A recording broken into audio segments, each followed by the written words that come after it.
성경을 잘 모르는 사람들은요, 성경을 두고 두 가지의 성격으로 이해가 된다라고 말을 합니다. 그 두 가지란 바로 무엇을 하라라는 명령과 무엇 하지 말라라고 하는 이 명령, 이 두 가지로 이해가 된다, 이렇게 말씀들을 하세요.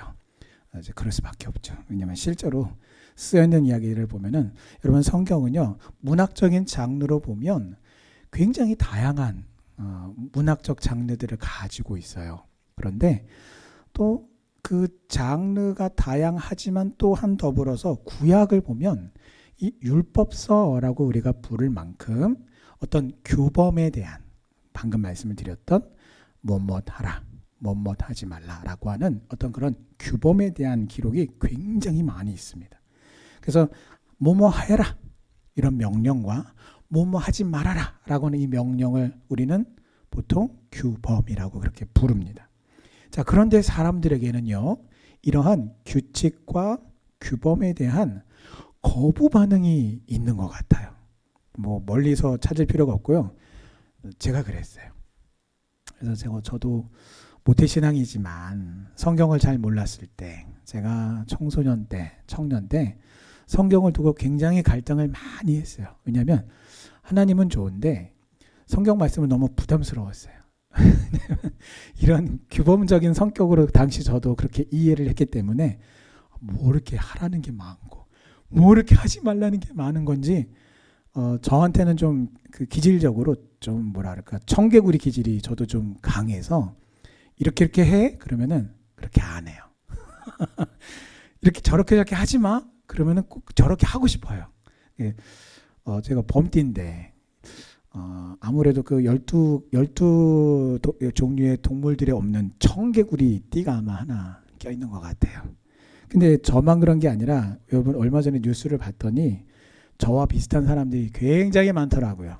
그래서 얼마 전 뉴스에도 나왔는데요, 등산로가 아닌, 그래서 등산로를 폐쇄를 했어요. 근데 제가 자료를 찾아봤더니 동호회에서 장난 아니게 폐쇄된 등산로로만 다니는 동호회들이 있더라고요. 그 정신 나간 사람들 아니에요? 그래가지고 제가 글쎄요, 기사가 제가 정확하게 그 사건이 일어난 것이 며칠 전이었는지는 모르지만 며칠 전에 제가 기사를 봤는데, 사진 찍으려고 이렇게 하다가 10m인가 20m 아래로 추락한 60대가 50대인지 60대가 남자가 사망했습니다. 근데 거기가 어디였냐면 폐쇄된, 들어가지 말라라고 한. 근데 그래서 제가 찾아봤더니 그런 쪽으로 다니면서 막 그 사진 찍고 영상으로 막 찍어서 그거를 그 자료로 남긴 사람들. 왜냐면 본인들이 그렇게 가지 말란 곳에 간 희열, 그것을 이렇게 정복했다, 등산했다라고 하는 뭔가 정복욕인가 봐요. 근데 그거를 영상으로 다 찍어가지고 자기들 기록에다 남겨놨더라고요. 근데 가이드 하시는 분이 뒤따라오는 사람들한테 여기 이거 조심하시고 저거 조심하시고요. 자, 여기까지 올랐으면 밑은 내려다보지 마세요. 어지럽습니다. 막 그러면서 굉장히 위험한 길로 다니시더라고요. 근데 문제는 뭐냐면, 그렇게 하다가 조난을 당하고 또 다치면 천상 구조대원이 거기를 들어가야 돼요. 힘든 데를 들어가서 그 들것에 실어가지고, 헬기가 또 못 드는 데는 들것에 실어가지고 거기서 2시간을 땀을 펄펄 흘려가면서 사람을, 다친 사람을 또 데리고 또 내려와야 된단 말이에요. 등산이 금지된 곳을 이렇게 등산을 하다가 조난당하는 일은 간혹가다 일어나는 일이 아니더라고요. 뉴스를 찾아보면 옛날에도 계속 있었고요, 지금도 그런 일이 벌어져요. 여러분, 너무 극단적이라고 생각하십니까? 예, 그런 것 같아요. 꼭 극단적이 아니더라도 평범한 우리는 그렇게 극단적이지 않잖아요. 그런데 평범한 사람들에게도요, 이러한 일상에서 벗어나고 싶은 충동이 있단 말이에요. 오늘은 좀 어디론가 좀 갔다 오고 싶어. 바람도 좀 쐬고 싶고 좀 떠나고 싶고. 여러분은 한적한 거리에서 무단횡단하고 싶은 충동. 얼마든지 차가 안 오는데 뭐 여기로 건너가든 저기로 건너가든 상관없지 않나? 깨끗한 벽에 낙서를 하든지 혹은 내 딴에는 여기는 예쁜 그림을 좀 남겨놔야겠어. 여러분 참 그 세계적인 유물 이렇게 그 예술 작품에 가면은 참 낙서들이 많이 돼 있어요. 꼭 세계적으로 아니더라도 그 얼마 전에 갔다 왔던 그 전주에 그 담양에 중록원이라고 하는 곳에 갔더니 세상에 그 길가 양옆에 있는 대나무에 뭔 그렇게 참 자기 이름들을 이렇게 적어놨는지 왜 전국적으로 이렇게 나는 이렇게 훼손한 사람입니다라고 하는 기록을 남겨놓는지요. 그런 마음이 사람들이 가진단 말이에요. 언제요? 충동적으로.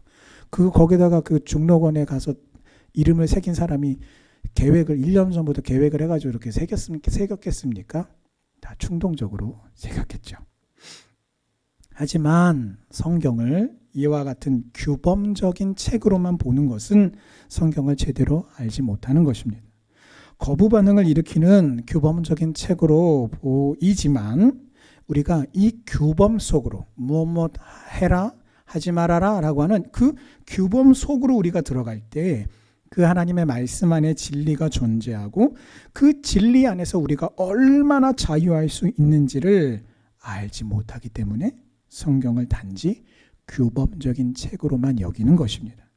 그 규범 속에 담겨져 있는 하나님의 사랑을 우리가 알게 될 때에 비로소 우리는 성경을 제대로 알게 되며 오히려 그 규범 속에 담겨져 있는 죄로부터의 자유함, 그 진리이신 예수 그리스도와의 인격적인 관계를 맺음으로써의 자유함을 우리가 만끽할 수가 있게 되는 것입니다.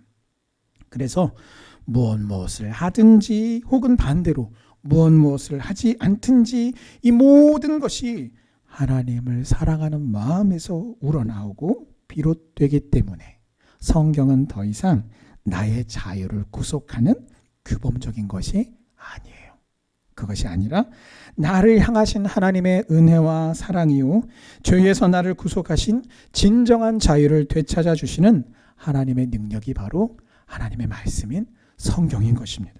자, 그래서 바울은 오늘 17절 18절을 중심으로 이 말씀을 깊이 상고할 때에 율법의 매우 귀중한 율법관에 대해서 살펴볼 수 있다라고 말합니다. 자, 율법에 기초한 좋은 신앙이란 무엇인가? 바로 첫 번째로 하나님의 말씀을 의지하는 신앙이 바로 좋은 신앙입니다. 오늘 17절의 핵심은요. 오늘 17절 말씀의 핵심은 율법을 의지하여라는 것이에요. 이게 핵심입니다. 17절 말씀에. 자, 이것은 우리가 율법을 의지해야 하고 또한 더불어서 행위를 의지하지 말아야 한다라는 것을 의미합니다. 율법이 있고 여러분 율법이 있어요. 하나님의 말씀이 있어요. 그리고 이것을 행하는 행위가 있습니다. 거짓말하지 말아라 라고 하는 이 율법이 있고 우리는 이 율법을 따라서 거짓말하지 않는 그래서 정직한 말을 하는 행위가 있단 말이에요. 그리고 여기서 율법은 본체예요. 그리고 행위는 그림자예요. 여러분 우리가 아다시피 그림자가 먼저 가고 본체가 그림자를 따라가는 법이 없습니다. 반대이죠. 본체가 움직이면 그림자가 본체를 따라 움직이는 것입니다. 마찬가지입니다. 하나님의 말씀이 먼저이고 그 말씀을 따르는 행위가 뒤따라가는 것일 뿐이에요. 그래서 오늘 바울은요 17절에서 그런데 사람들은 무엇을 보느냐? 율법을 보는 게 아니라 그 율법을 따라가는 그림자를 바라본다라고 말해요.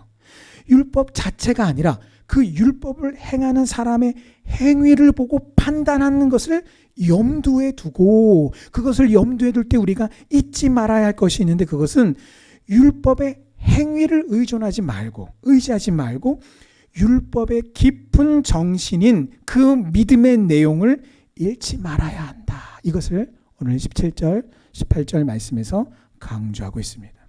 그러므로 여러분 율법에 기초한 좋은 신앙이란 무엇인가? 바로 하나님의 말씀을 의지하되 그 말씀의 정신을 따라서 믿음으로 행함이 뒤따르는 신앙이 바로 좋은 신앙인 것입니다.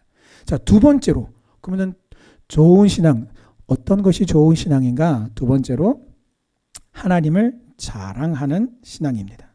17절에서 계속 이 두 가지를 말하고 있죠. 하나님을 자랑하며. 빌립보서 3장 3절 말씀에 하나님의 성령으로 봉사하며 그리스도 예수로 자랑하고 육체를 신뢰하지 아니하는 우리가 곧 할례파라라는 말씀이 있습니다. 여러분, 원래 할례당이라고 하는 사람들은요, 예수님을 믿은 후에도 율법에 따라서 그 육체에 유대인처럼 할례를 받아야 구원을 받을 수 있다라고 주장하는 사람들이었어요. 그러니까 이 사람들 때문에 얼마나 많은 피해를 받는지 몰라요. 왜요? 많은 혼란이 왔어요. 올바른 믿음을 가졌던 사람들이 그래, 예수님을 구주로 영접하는 것만으로 믿음으로만 구원을 얻는다라고 하는 바울의 가르침을 따라서 구원을 얻었는데 어느 날 할례당파 사람들이 우리는 예루살렘에서 왔소. 우리는 유대인이요. 나도 예수님을 믿소. 어이구, 당신 내가 지금 보니까 뭔가 잘못 알고 있네. 한 가지 부족한 게 있네 하면서 할례를 받아야 된다라는 이야기를 했단 말이에요.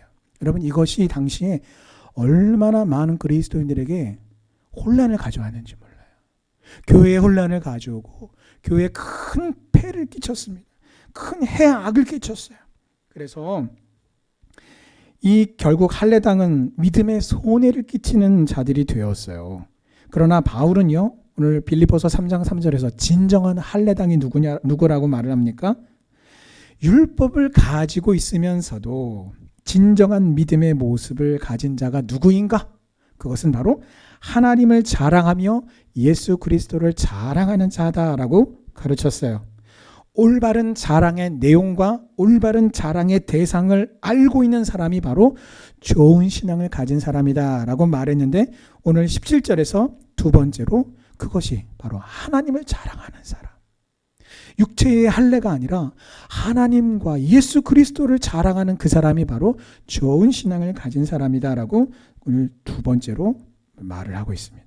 그래서 여러분, 율법, 즉 하나님의 말씀의 정신을 따라서 그 말씀대로 행하며 오직 예수 그리스도만을 자랑한다는 게 무엇을 말합니까? 육체의 할례가 중요한 게 아니라 오직 예수 그리스도가 내 모든 죄의 문제를 해결하셨다라는 것을 믿는 거예요. 그 주님의 십자가를 자랑하고 그 주님의 십자가를 의지하는 것입니다. 오늘 이와 같이 하나님의 말씀을 소유할 뿐만 아니라 예수 그리스도만을 자랑하는 우리 성도님들 되셔서 우리 하나님 보시기에 좋은 신앙을 가진 성도님들 되시기를 주님의 이름으로 축원합니다. 자, 이처럼 오늘 17절 말씀대로 좋은 신앙을 가진 사람의 두 가지의 특징을 우리가 행하게 될 때에 우리가 이 말씀의 정신을 따르게 되면 하나님이 우리에게 주시는 선물이 우리에게 도착해요. 띵동, 선물이 도착했어요. 택배가 도착했습니다. 여러분, 요즘에 우리 대한민국 택배 시스템이 얼마나 잘 돼 있습니까? 문자 와가지고 딱 보면요, 택배가 현관문 앞에 딱 도착해 있는 거 사진 찍어가지고 택배 기사분이 다 보내줘요. 그래가지고 딱 그 사진 보면서 아이고 잘 도착했네 다 확인한단 말이에요. 오늘 이 17절의 말씀대로 바울이 전하고 있는 좋은 신앙인이 되기 위한 두 가지를 우리가 행할 때에 띵동하고 하나님의 선물이 도착을 하는데 그것은 무엇이냐면요, 오늘 18절 말씀을 보면 하나님의 선물인데 그것은 영적인 분별력이라고 하는 하나님의 유익함, 선물이 우리에게 뒤따르게 됩니다. 그래서 오늘 18절 말씀을 보면 율법의 교훈을 받으면 어떤 일이 우리에게 발생합니까? 그 말씀의 정신을 뒤따라서 17절 말씀대로 행하면 하나님의 뜻을 우리가 깨닫게 돼요. 알게 돼요. 그래서 하나님의 선하시고 기뻐하시고 온전하신 뜻이 무엇인지를 영적으로 분별할 수 있는 능력이 우리에게 생기게 됩니다. 여러분, 성경 66권이 우리에게 주신 하나님의 특별 계시로서 완전한 정경임에는요 분명해요. 그런데 이 성경 66권에 다 담겨져 있지 않은 이 세상의 일들이 얼마나 많은지 몰라요. 왜 그렇습니까? 성경에 기록될 당시와는 달리 오늘날은요 문화적으로, 문명적으로, 과학적으로, 사람들의 생활 상식적으로 너무나 많은 면들이 성경이 기록될 때와 너무나 달라져 있기 때문이에요. 하지만 그래도 상관없습니다. 왜요? 일일이 이거는 되고 저거는 안 되고 이렇게 여러분 기록한 성경이 아니라 하나님의 그 말씀의 정신을 따라서 오늘 바울이 우리에게 좋은 신앙의 조건으로 제시하고 있는 하나님의 말씀의 정신을 따르는 그 첫 번째 좋은 신앙의 조건대로 하나님의 말씀의 정신을 따라서 영적으로 분별할 수 있는 능력을 하나님이 우리에게 주시기 때문이에요. 그래서 여러분 고기를 처음에는 일일이 잡아다 주셨는데 나중에는 어떻게 해요? 고기 잡는 법을 가르쳐 주신단 말이에요. 그 능력을 주시는 하나님이십니다. 그래서 이 영적인 분별력을 우리가 가짐으로써 우리는 어떻게 해요? 오늘 말씀해 보니까 19절 이하로 쭉 그 능력을 가진 우리들이 어떤 일을 할 수 있는지를 쭉 말하고 있습니다. 어떻게 해요? 맹인의 길을 인도하고 어둠에 있는 자들에게 복음의 빛을 비춰줄 수가 있습니다. 또한 나 자신이 잘나서가 아니라요, 하나님의 말씀 안에 있는 지식과 진리를 따라서 어리석은 자들의 교사가 되고 또 영적인 어린아이의 선생, 스승이 될 수 있는 것입니다. 그런데 여러분 이 일들은요 선택사항, 목사님 저는 그렇게 하긴 제가 신앙이 아직은 좀 부담스럽습니다. 아직은 좀 아닌 것 같습니다. 라든지 저는 그런 쪽에 취미가 없습니다. 라고 할 수 있는 게 아니에요. 예수를 믿고 구원받은 성도라면 누구나 다 감당해야 될 사명을 지금 19절, 20절 쭉 말씀으로 쭉 설명하고 있는 거예요. 그래서 여러분 우리는요 내가 원하지 않아도요 우리는 매일매일 나의 삶의 순간마다 오늘 이 19절 20절과 같은 이런 사명을 감당하기 위한 선택의 순간을 우리가 순간 맞이하게 된단 말이에요. 무엇을 선택하며 살아야 하는지 오늘 로마서는 우리에게 분명하게 가르쳐주고 있습니다. 여러분 오늘 17절 18절 말씀 19절 20절까지의 쭉 말씀을 읽어 내려가면 어떤 것이 우리 눈앞에 어떤 그림이 눈앞에 쫙 펼쳐지냐면은 마치 내 눈앞에 영적인 삶의 올바른 권장을 위한 설명서와 같은 이런 로마서 말씀이 쫙 펼쳐져요. 그런데 문제는 이러한 사명을 위한 삶을 살아가는 내가 오늘 어떠한 마음과 어떠한 자세를 가지고 임하고 있는가가 오늘 이 지금까지 말씀을 나눈 것의 결론이에요. 이것이 오늘 내가 취해야 될 핵심이에요. 그렇다면 오늘 나는 어떤 마음과 어떤 삶의 자세를 가지고 내가 삶을 살아가고 있는가? 이 질문을 지금 던져봐야 되는 거예요. 그래서 여러분 오늘 21절, 22절, 23절 말씀을 보시면 어떤 사람이 등장합니까? 아이고 하나님이 나한테 이 사명을 맡기셨다니까 뭐 어쩔 수 없지 하기는 해야지. 근데 어떻게 해요? 열정도 없고 사모함도 없고 감사도 없고 감격도 없이 하고 있어요. 그러니까 어떻게 해요? 어쩔 수 없이 하는 사람들의 모습이 오늘 21, 22절, 23절에 지금 등장하고 있습니다. 여러분 사모함을 잃어버리면요 우리는 얼마든지 다른 사람을 가르치면서도요 자기 자신은 배우지 않는 사람이 될 수 있어요. 도둑질 하지 말라 이렇게 가르치면서도 나는 도둑질을 할 수 있게 됩니다. 간음하지 말라고 가르치면서 나는 간음하고 우상 자체는 누가 봐도 우상은 저 우상하고 그렇게 가증히 여기면서도 어떻게 해요? 신전의 물건을 도둑질하며 또 자기 나름대로 우상 숭배를 얼마든지 은밀하게 우상 숭배를 한단 말이에요. 율법을 자랑하면서 동시에 율법을 범함으로써 이 지금까지 21, 22절, 23절에 행한 결과가 무엇입니까? 이 모든 것의 결과는 하나님을 욕되게 하는 것입니다. 그 욕되게 한 결과가 무엇입니까? 마치 오늘날 대한민국에서 교회가 욕을 먹고 목사가 먹사로 비하가 되고 온갖 종교적, 사회적, 정치적인 이슈들을 이 종교 안에 있는 종교 지도자들이 이슈를 끌고 범죄하여서 온 세상 사람들의 지탄을 받게 된 대한민국의 지금의 기독교의 모습 그 자체가 오늘 21절, 22절, 23절과 같은 사람들이 교회 안에 가득 차 있기 때문에 결과적으로 그렇게 된 거예요. 그런데 여러분 우리가 오해하지 말아야 될 것이 있습니다. 21, 22, 23절을 우리가 읽으면서 나쁜 사람들, 이 못된 사람들이라고 우리가 이렇게 애초부터 이런 나쁜 짓들을 일삼는 사람들이라고 생각하지 마시기를 바랍니다. 자, 결과적으로 이중적인 어떤 모습으로 살아가는 이 나쁜 사람들은 처음엔 어떤 사람들이었냐면요. 모두 종교적인 열심과 신실함을 갖춘 매우 훌륭한 신앙인들이었음이 분명합니다. 하나님의, 그럼 왜 이렇게 변한 거예요? 그 앞에서 말하고 있는 17절, 18절 말씀을 잃어버렸기 때문이에요. 좋은 신앙인이 되기 위한 두 가지의 자세를 망각해버리고 놓쳐버렸기 때문입니다. 하나님의 말씀에 정신을 따르기를 힘쓰지 않고 어떻게 해요? 아유, 이제 지쳤어요. 아유, 이제는 무뎌졌어요. 라고 하면서 이제는 그것을 힘쓰지 않거나 아니면 아예 포기해버리고 그저 말씀의 본질이 아니라 행위 자체만 하는 것으로, 그림자만 중요하게 여기는 것으로 그렇게 치우쳤기 때문에 율법을 행하느냐 마느냐 그 행위에 집중한 결과가 신앙의 변질인 것이에요. 그러므로 오늘 이 말씀은 매우 긴장되는 말씀이에요. 왜요? 지금의 나도 얼마든지 이 나쁜 사람들, 이렇게 이중적인 사람들처럼 변질될 수도 있다는 것을 가정하시는 하나님의 경고의 말씀이기 때문입니다. 그래서 그 누구도 나는 절대로 그렇지 않아요 라고 단언할 수도 없고 단언해서도 안 됩니다. 그러므로 주 안에서 사랑하는 성도 여러분, 하나님의 말씀의 정신을 따라서 하나님의 지극히 선하시고 기뻐하시고 온전하신 뜻이 무엇인지를 분별하는 삶을 살려고 여러분 몸부림치시기 바랍니다. 성령님의 도우심을 간구하며 성령 충만 받으십시오.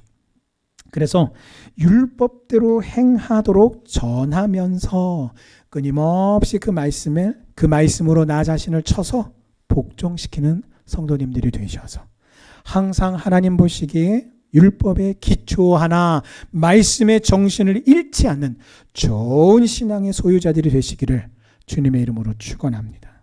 그러면 오늘 이 말씀에 오늘 28절, 오늘 23절 이하의 모든 말씀과 같이 우리가 그렇게 좋은 신앙인이 되기를 힘쓰면 하나님의 이름이 너희 때문에 이방인 중에서 모욕을 받는 일이 사라지게 될 것입니다.